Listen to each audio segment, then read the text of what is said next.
Hello, everyone. I'm Kayla, a 35-year-old who wants to share an event that unfolded in my life, one that I navigated surprisingly well. Unlike many stories you may have heard, mine begins with a rather positive twist concerning my mother-in-law, which might raise a few eyebrows.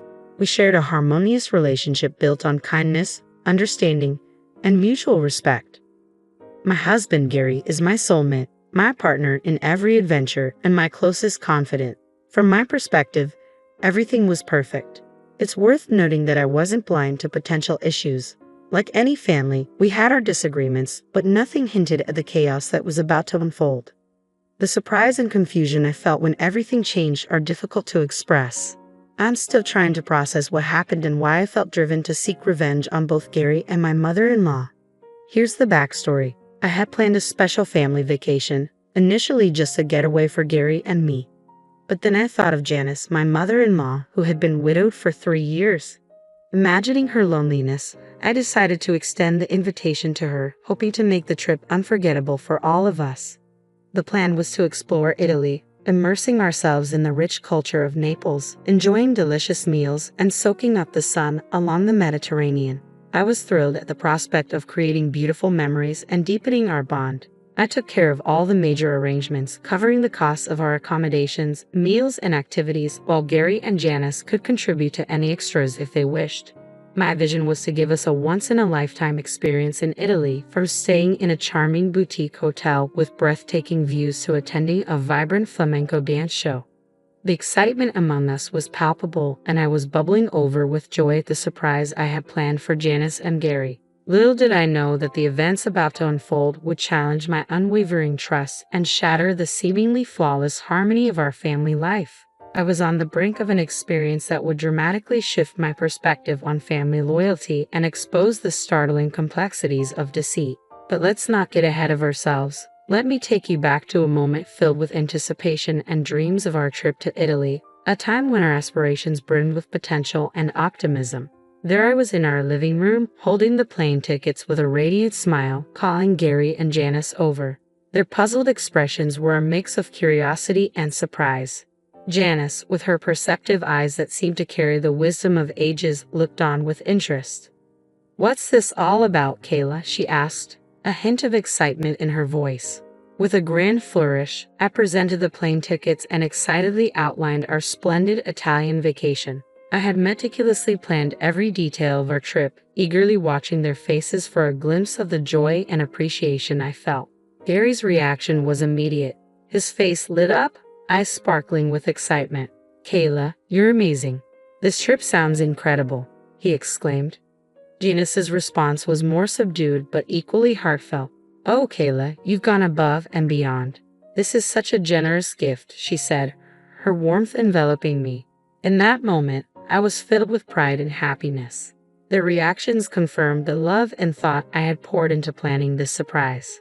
I truly believed this vacation would strengthen our bonds even further, creating memories that would last a lifetime and fortifying connections that already felt indestructible.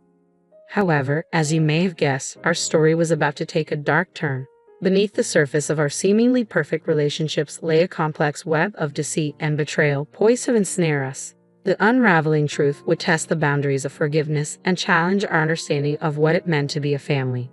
As we embarked on our journey and boarded the plane to Italy, the air was thick with anticipation. We were set to dive into the vibrant life of its streets, blissfully unaware of the challenges that lay ahead. The first week of our trip unfolded like a dream. We indulged in the rich flavors of the region, roamed through historical sites, and let the lively flamenco beats guide our steps into the night. Laughter and a shared sense of joy seemed to affirm that nothing could sever the strong bond we shared. Yet, unbeknownst to me, a tempest was gathering strength, ready to strike and unravel the fabric of my happiness. It was a bright Monday morning, the sun casting a golden glow over the city. I found myself alone in what should have been a room filled with family. Confusion and a sinking sense of unease enveloped me as I reached for my phone, desperately trying to contact Gary and Janice, only to be met with silence. Their sudden disappearance left me grappling with a whirlwind of emotions and questions.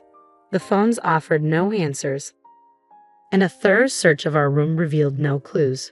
No goodbye notes, no packed bags, nothing to suggest a planned departure or any hint of trouble. It felt as if I had imagined our shared moments of happiness.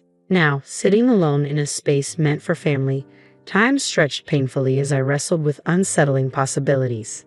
Had they somehow gotten lost, or worse, been taken? The absence of any signs of a struggle or distress quickly dismissed those fears, leaving me with the cold realization that I had been abandoned in a foreign country. The bonds I thought were unbreakable now seemed to have dissolved. Just as despair began to cloud my thoughts, a ray of hope pierced the gloom, a call from Janice. A mix of emotions overwhelmed me. Relief at knowing they were at least safe, confusion over their unexplained departure, and a deep sense of betrayal. With a heart heavy with conflicting feelings, I answered, my voice betraying my worry and incredulity. Janice, where are you? What's going on? I asked, hoping for some understanding, some reason that could make sense of this situation. However, the response I received was far from the warm, comforting tone I was used to from Janice. Her voice, edged with a hint of coldness and frustration, was almost unrecognizable. Kayla, I thought I should at least return your call since you've tried reaching me so many times, she said, her words striking a chill through me. The affectionate, kind-hearted Janice I knew seemed distant, replaced by someone whose actions I couldn't reconcile with the love and respect we once shared.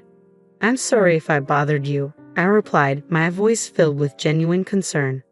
I just couldn't find you or your things and started to worry something bad might have happened. Her next words hit me like a physical blow, carrying a chilling indifference. We left you. Confused and hurt, I pressed for an explanation. But why? What did I do? I couldn't stand another week with you, so we had to leave, she said bluntly. Stunned, I struggled to process the weight of her words. I asked, what do you mean? Did I do something to upset you? Yes, how can you not see it? Janice snapped. You just decided we were going on this trip, assuming I'd be okay with spending so much time together. I can handle a few hours at family gatherings, but 3 weeks? I couldn't pretend any longer. After just 1 week, I was at my limit. Her words carried a harshness I had never encountered before, leaving me stunned. I'm sorry, but Gary and I are headed to the airport now. We just can't be around you any longer, she added, her announcement sending shockwaves through me. This revelation challenged everything I thought I knew about our relationship. How could our seemingly strong bond dissolve so quickly? I was left questioning what I had done to provoke such a reaction and whether there was any way to mend the rift between us. Feeling a mix of confusion and sorrow, I tried to express my unawareness of her feelings. Janice, I honestly had no idea you felt this way. You wouldn't have known. I led you to believe everything was fine, she replied, her tone icy. But why didn't you talk to me about this earlier? We could have worked through whatever issues you had with me, I insisted, still trying to understand the root of the problem. That's just it. I can't specifically say what it is about you that bothers me. You just do, she admitted, sounding almost childish in her inability to articulate her discomfort. I was astounded. That's incredibly vague. Are you upset with me over some vague annoyance? That seems so petty. I thought there was a genuine issue at stake. Our conversation left me in disbelief. Not only was our relationship not as solid as I believed, but the reasons for its breakdown were maddeningly unclear. This unexpected twist in our family dynamics forced me to confront a painful truth. Sometimes the foundations we build upon are more fragile than we ever imagined. I didn't do anything wrong, did I? I asked, seeking some sort of justification for this bewildering situation. Janice's response was dismissive. It's not about right or wrong. It's how I feel about being around you. You annoy me, and I can't stand it. Confused and hurt, I questioned her decision to join us on the trip. If you felt this way, why agree to come to Italy with us? It was a free trip to Italy. Who would say no to that? She replied bluntly. But as time went on, I just couldn't deal with you anymore. What did I do that bothered you so much? I pressed, desperate for answers as her vague complaints left me reeling. Janice struggled to pinpoint anything specific, leaving me more frustrated and heartbroken. It was becoming clear that this sudden disdain had no solid foundation. Amidst my shock and sadness, I needed to hear Gary's perspective. Can I talk to Gary? A mix of hope and dread colored my voice as I asked, Can I talk to Gary? Janice handed him the phone without hesitation, and Gary's tone mirrored his mother's indifference. Hello, he said, as if oblivious to the gravity of the situation. Gary, you're leaving me too. My voice cracked, the sting of betrayal hitting hard. I'm leaving because my mom said she needed to go home, not because I don't like you, he tried to explain, but his reassurance fell flat. How long have you known about your mom's feelings toward me? I pressed, searching for some understanding. Gary admitted that he had been aware for a while but had hoped the trip would bridge the gap between us. His admission only deepened my confusion. Why didn't anyone talk to me about this before? We're adults. We solve our problems through discussion. But just like his mother, Gary had no real answers. The silence that followed my speculation about Janice's jealousy confirmed my suspicions. I concluded that the issue wasn't truly about me but rather rooted in Janice's insecurities and envy. After ending the call, I paced my hotel room, bewildered and hurt but also enlightened. Decades of life experience reminded me that sometimes people's issues with you stem more from their internal struggles than from anything you've done. Jealousy, insecurity, and unresolved personal problems can drive people to irrational dislike or resentment. It was a hard lesson in human nature, one that would take time to fully digest. I never would have guessed that the ones to push me to my limit would be my own family. The sting of betrayal from those closest to me was something I never saw coming. After a moment of deep sadness, a spark of realization hit me. It was time for me to stand up for myself and take charge of my situation. This was the turning point, a moment that would mark a new chapter in my life. As I dried my tears, a fierce resolve took hold. I would no longer let their cruel actions consume my emotions. It was time for them to understand that they couldn't just walk all over me without consequences. With my hands still shaking, I called Peter, a lifelong friend who had stood by me through every high and low. I confided in Peter about the entire ordeal in Italy, and without hesitation, he offered his unwavering support. Kayla, you've always been unstoppable. Tell me what you need, and I'll be there, he said, his voice a comforting blend of concern and eagerness to help.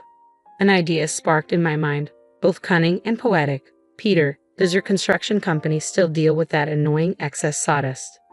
Yeah, it's a constant bother, he replied, puzzled yet intrigued. I have the perfect solution for it, I said, revealing my plan to use the sawdust as a symbol of the mess they'd made of our relationship. My idea was to fill Janice's house with it, touching every corner as a reminder of the turmoil she had caused. Peter, always the adventurous spirit, was immediately on board, amused and impressed by the creativity of the plan. Together, we plotted how to carry out this unique form of justice. But how will we get inside before they return? He wondered. There's a spare key under the potted plant on the patio. That's our entry point, I explained, having thought through every detail. You've thought of everything. I've underestimated you, he chuckled, admiration in his voice. Determined to reclaim my power and no longer be overlooked, I embraced this new resolve as the plan unfolded. Peter confirmed the execution, and I waited eagerly for the inevitable fallout. This wasn't just about revenge. It was a statement that I was not someone to be dismissed lightly. Then, as if on cue, my phone signaled a new message from Peter. The deed is done, he wrote. Now, it was just a matter of time before they discovered the extent of my response. This wasn't merely a prank. It was a lesson in respect and a reminder of the consequences of underestimating someone's resolve. I could hardly contain my excitement as I opened the pictures Peter had sent. The sight was unbelievable. Janice's immaculate home was now chaos, completely submerged under a blanket of sawdust. It looked as if a sandstorm had swept through, leaving our mark of mischief in every corner. I couldn't help but laugh as I spoke with Peter over the phone. I experienced a moment of joyous release from the betrayal that had weighed so heavily on me. It was a strange kind of triumph, sharing this victory with Peter, a friend who stood by me through such an unconventional response to hurt. There's a certain satisfaction in being a little naughty, he remarked, and I couldn't agree more. As time passed, my anticipation grew for Gary and Janice's reaction. I imagined their shock and confusion upon returning to a home transformed by our handiwork. Eventually, Gary called, his voice laced with shock and a hint of panic as he described their astonishment at the sawdust-filled house. Listening to him, I couldn't help but feel a twisted sense of satisfaction. My heart swelled with the knowledge that my message had been delivered. Actions have consequences, I thought, savoring the moment. Kayla, this is terrible. Mom's beside herself, Gary lamented. Without hesitation, I admitted my role in their unexpected welcome home. Well, how could you just abandon me like that? I retorted. Was this you? Gary's confusion was palpable. Then Janice's voice cut in, demanding the phone from Gary before accusing me directly. Despite their attempts to pin the blame on me, I coolly deflected. Maybe it's time you consider security measures for your home, I suggested, the irony not lost on me. Janice's complaints about the inconvenience and discomfort caused by the sawdust only reinforced my point about their choice to leave me stranded in Italy. Amidst the chaos, I felt a surge of empowerment. I had sent a clear message. I was not someone to be underestimated or discarded without thought. The fallout from our orchestrated chaos served as a reminder of the strength I had reclaimed by standing up for myself. The question of when I would return from my vacation lingered in my mind. I had originally planned to stay for 3 weeks, but now I toyed with the idea of extending my trip a bit longer. During a phone call, as Janice lamented the state of her home, Gary couldn't hide his dismay. "Kayla, this is terrible. How could you?" he implored. I couldn't resist playing innocent. "Why would you think I'm involved? I'm just here enjoying the jacuzzi. How could I possibly orchestrate such a thing?" Holding back my laughter was a challenge as they fumbled over their suspicions, unable to pin anything concrete on me. The thrill of seeing them so bewildered was undeniable. As I ended the call with Gary, a wave of satisfaction washed over me. I had flipped the script, forcing them to confront the consequences of their own actions. What I had done might have been extreme, especially considering Janice's age and the potential health risks posed by a sawdust-filled house. But I was certain they wouldn't dare stay there, opting instead for a prolonged hotel stay. Meanwhile, I extended my vacation, savoring the Italian culture and the freedom I had reclaimed. Back home, Gary and Janice faced the daunting challenge of cleaning up the colossal mess, a task that seemed almost Herculean. The thought of Janice moving in with us, given her aversion to my company, was an ironic twist I found amusing.